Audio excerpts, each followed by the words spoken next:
తాకట్లో ఉన్న బంగారాన్ని విడిపించలేక వడ్డీల మీద వడ్డీలు కడుతూ ఇబ్బంది పడుతున్నారా? అయితే ఇప్పుడే సంప్రదించండి శివ గోల్డ్ కంపెనీ. మీ నమ్మకానికి మా హామీ శివ గోల్డ్ కంపెనీ.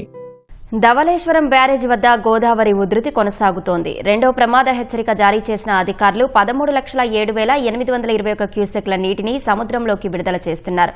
అంబేద్కర్ కోనసీమ జిల్లాలోని లంక గ్రామాల్లో కాజ్వేలు, ఏటిగట్లు మునిగాయి. మరోవైపు ఎగువనున్న భద్రాచలంలో వరద కాస్త తగ్గుముఖం పట్టగా మూడో ప్రమాద హెచ్చరిక ఉపసంహరించుకోవడం కాస్త ఊరటనిస్తోంది.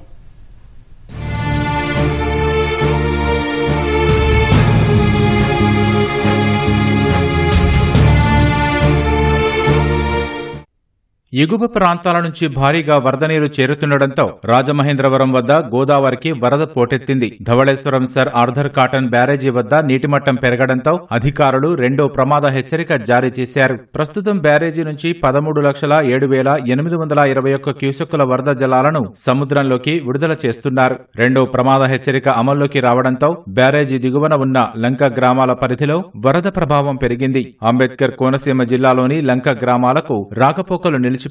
లోతట్టు ప్రాంతాలు జలమయం కావడంతో ప్రజలు ఇబ్బందులు ఎదుర్కొంటున్నారు. ముంపున్న ప్రాంతాలపై అధికారులు ప్రత్యేక దృష్టి సారించారు.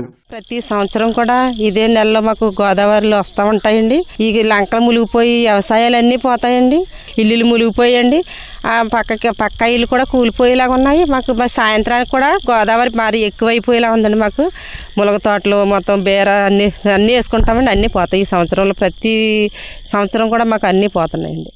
ముమ్మిడివరం, ఐపోలవరం, కాట్రేనికోన మండలాల పరిధిలోని లంక గ్రామాల ప్రజలు భయాందోళనలకు గురవుతున్నారు. కొన్ని ప్రాంతాల్లో జనాలు ఇళ్లు ఖాళీ చేసి సురక్షిత ప్రాంతాలకు తరలిపోతుండగా జిల్లా యంత్రాంగం వైద్య శిబిరాలు, పునరావాస చర్యలను వేగవంతం చేసింది. వరద ప్రభావం మరింత పెరిగే అవకాశాల నేపథ్యంలో జిల్లా కలెక్టర్తో పాటు అమలాపురం, రామచంద్రపురం, కొత్తపేట రెవెన్యూ డివిజన్ పరిధిలో 24 గంటల కంట్రోల్ రూమ్లను అధికారులు ఏర్పాటు చేశారు. ఇక్కడ ఒక 100 హౌసెస్ ఉన్నాయి, దగ్గరగా ఒక 150 జనాభా ఉన్నారు.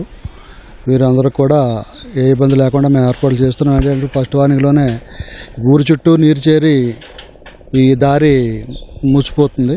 ఏ అసౌకర్యం లేకుండా ఉండే విధంగానే ముందుగా మెడికల్ క్యాంప్ పెట్టాము. ఇళ్ళని హైట్లో ఉండటం వలన వీరెవరు కూడా బయటికి రావడం లేదు.